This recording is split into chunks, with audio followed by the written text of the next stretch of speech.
Donc, cette semaine, à la semaine 12, on va faire les infections du système nerveux central, le chapitre 7 de vos notes de cours.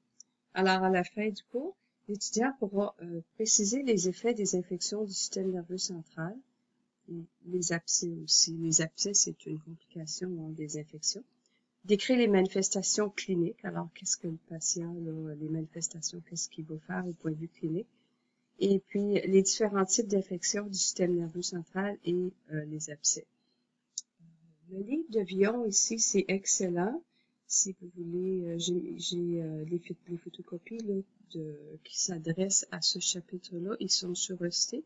Puis vous avez aussi dans le Bloom et Woodcock, le Clinical Neurophysiology Primer, vous avez aussi des bonnes des informations pour vous aider. Alors, qu'est-ce qu'une infection? Une infection, c'est un processus par lequel un organisme pathogène envahit un corps. Donc, les micro-organismes les plus communément rencontrés là, sont les bactéries, les virus.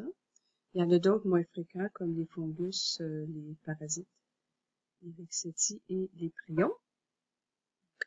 Puis, l'infection, ça va causer une inflammation. Puis, l'inflammation, ça va faire, les cellules vont se défendre. Donc, ça va nous faire de la rougeur, de la chaleur, de la douleur, de la dilatation des capillaires sanguins, puis l'augmentation des globules blancs. Quand on parle d'infection, on va parler comme de méningite, méningite, myélite, on va avoir le suffixe « ite » qui veut dire désigne infection. Les types d'infections, les méningites, myélite, rhombencéphalite, le mésencéphalite, encéphalite, donc infection de l'encéphale. L'infection peut être aiguë, si elle se présente soudainement, ou chronique, si elle est lente à se développer sur une longue période. Fait que la progression de la maladie, de l'infection, ça va dépendre de l'organisme qui est impliqué dans l'infection, de l'âge du patient, de son état de santé et de son immunité, bien sûr. Puis, il y a d'autres conditions aussi, des conditions qui vont favoriser. Parfois, une infection du système nerveux central peut se localiser. Donc, ça va former un abcès ou s'il y a plusieurs localisations, ça va former de multiples abcès. Les manifestations sur l'EEG, ça va dépendre toujours de l'endroit où sont situés les abcès ou l'abcès, la nature, la progression, la régression, et aussi les changements qui sont associés, les changements pathologiques qui vont être associés à la réponse à l'inflammation. D'accord? Donc, dans les méningites, on a les méningites bactériennes. Alors, la méningite bactérienne, là, ça crée une défense qui affecte le liquide céphalorachidien. Donc, dans la méningite bactérienne, le liquide céphalorachidien, il va être de couleur verdâtre. D'accord? Et puis, la méningite bactérienne va engendrer des changements sur la surface du cerveau. Puis, les changements, on va les voir avec les G. Donc, les changements peuvent être focalisés si c'est un endroit ou diffus. Puis, il peut avoir aussi des activités épileptiformes, parce que le dessus du cerveau, la matière grise, d'accord?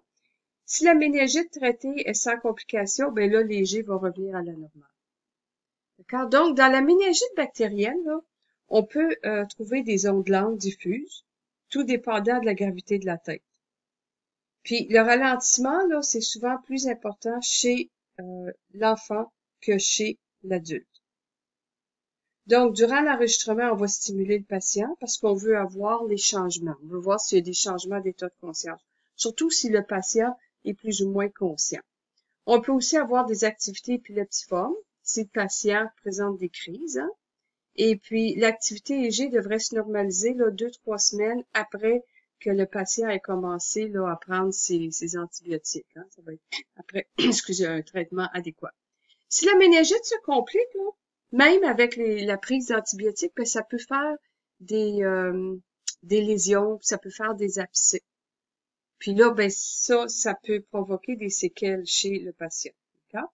Les manifestations sur l'EEG, on peut avoir des persistances d'ondes lentes, en région postérieure. Ça peut être précurseur de séquelles psychiques, surtout chez l'enfant. Puis dans les semaines qui suivent la guérison, ben, il peut avoir des paroxysmes durant la SLI. D'accord? Chez l'enfant. Ici, on a un tracé léger d'une femme de 44 ans qui était admise en confusion, puis elle avait de la fièvre ici. D'accord? Donc, vomi, souffle de céphalée. Le scanner est normal. Le liquide céphalorachidien est pas normal. Donc, il y a du rythme delta. On voit ici, là, sur les régions frontocentrales droite avec des ralentissements diffus. Donc, tout est tracé. Il y a des ralentissements diffus aussi. Les anomalies sont réactives. Puis, quelques jours après l'admission, malgré un traitement d'antibiotiques, ben, il y a une abcès qui s'est formée pour cette patiente. On en a un autre ici, un homme de 50 ans, suite à une méningite.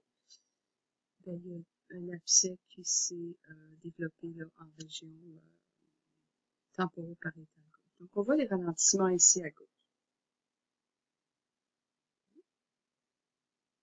Les exercices d'apprentissage ici. Donc, vous pouvez faire ça ici. Continue. L'abcès.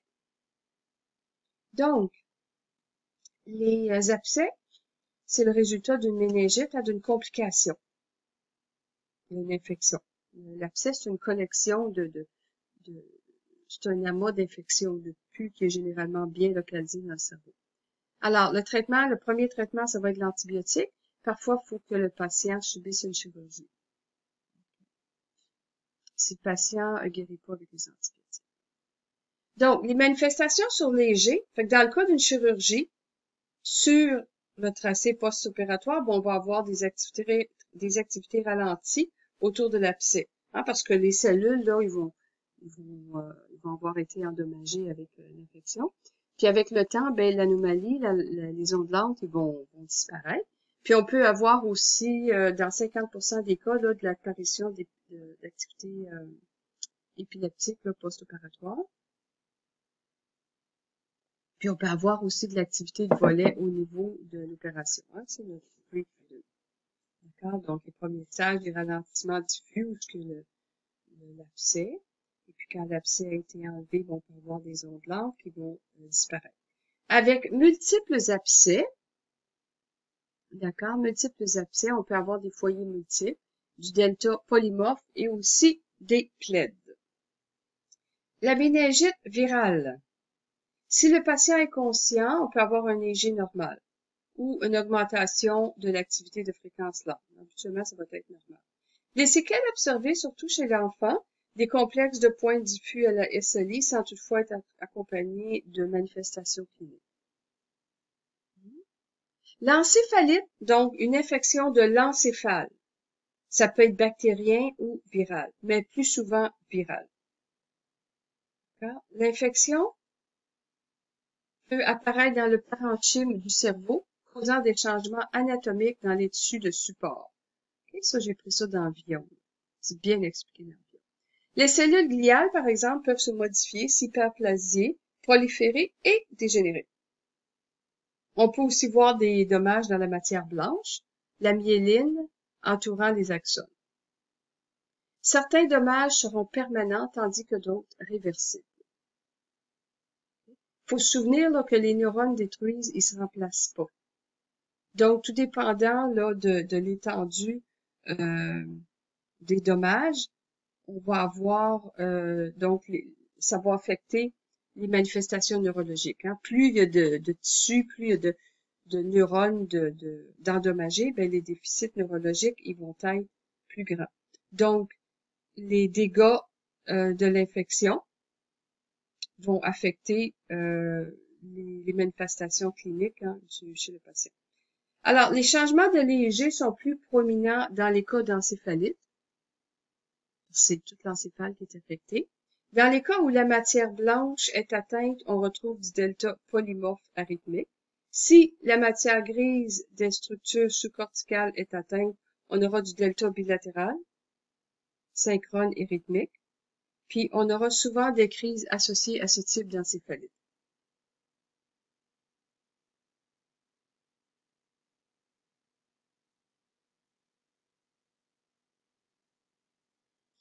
Les manifestations de l'encéphalite là, sur l'EEG, ça va ressembler à celui de la méningite, mais c'est plus sévère, parce que la méningite, c'est les méninges, tandis que l'encéphalite, c'est c'est l'encéphale, hein, c'est la matière grise. Donc, l'EEG, c'est toujours anormal durant la phase aiguë. On peut avoir des ondes arythmiques diffuses de haut voltage, du delta polymorphe et aussi des ondes épileptiformes, les ondes pointues. L'activité de delta de haut voltage réagit peu aux stimulations, puis des fois ça réagit pas. Donc on peut voir la sévérité parce que l'EEG ne réagit pas. L'EEG peut présenter des anomalies même si l'état du clinique du patient s'améliore. Alors le tracé va être vraiment lent. Okay? Il va y avoir des manifestations là, électrographiques importantes. L'encéphalite herpétique, donc des complexes périodiques, souvent des ondes triphasiques. Les ondes triphasiques, là, on les a vues sur le chapitre 10. De haute amplitude. Hein? Ensuite, les complexes occuperont la région temporale au début de la maladie, soit de façon bilatérale. Ici, c'est des détails. D'accord? On s'attardera pas à tous les détails. On va penser que l'encéphalite, ça va affecter le cerveau au complet. Donc, les changements vont être plus graves sur l'EEG. On va avoir des ondes blanches. Et puis, on peut avoir des ondes du delta polymorphe, hein, des ondes arythmiques de haut voltage. Et puis, on va avoir aussi de la réactivité atténuée. Là, l'EEG ne réagit pas, le patient non plus. Et puis, on peut avoir aussi des activités épileptiformes. D'accord? Ensuite, on a ici l'herpès simplex, donc léger, démontre un rythme de fond désorganisé en début de maladie, encore souvent delta polymorphe. Ça va commencer plus en région temporale. 2-3 jours suivant la maladie, on peut avoir un pattern léger qui représente des ondes pointues périodiques. Donc, là, c'est les ondes, là, ça ressemble à des piles, là. Puis, si la maladie progresse, on peut avoir un tracé isoélectrique. Si le patient se rétablit, ben, les ondes périodiques disparaîtront. Donc, déjà, on voit que dans le cas de l'encéphalite, le tracé EEG démontre des anomalies un peu plus sévères. L'encéphalite d'origine fongique a augmenté principalement avec l'utilisation des agents corticostéroïdes, la chimiothérapie immunosuppressante. Donc, on a les organismes responsables ici, là. Cryptocoque, Monilium candida, histoplasma, donc des petites choses ici. Les fungus. Les manifestations sur le EEG, des changements diffus, ralentissement généralisé, parfois des bouffées de θ. Donc, on voit encore qu'on a des anomalies lentes, du delta, d'accord? Et puis, on peut avoir aussi des anomalies focalisées parce que ça peut être juste à un endroit. Puis, le virus à développement lent, le Jacob-Creutzfeldt. Donc, celui-là, on va avoir des plaies. On l'a déjà vu, celui-là, dans les cas de démence. Maladie rare ici. Puis la panencéphalite sclérosante aussi, on l'a vu dans les démences. OK. Ici, on a des exemples ici. Donc, des exercices d'apprentissage. Ici, dans Vion, page 97 à 108. Ça va vous faire une bonne révision. Vous avez des petites questions ici à répondre. Pour les infections du système nerveux central. Les désordres métaboliques, on vu. Donc, le chapitre ici vient clore les cours de la session 3. C'est, je crois, notre dernier cours. Et puis, je vais vous préparer une autre petite vidéo sur la lecture de EEG. J'en ai mis un ce matin là, sur les critères d'analyse. Puis regardez ça. Et là-dessus, on se revoit bientôt.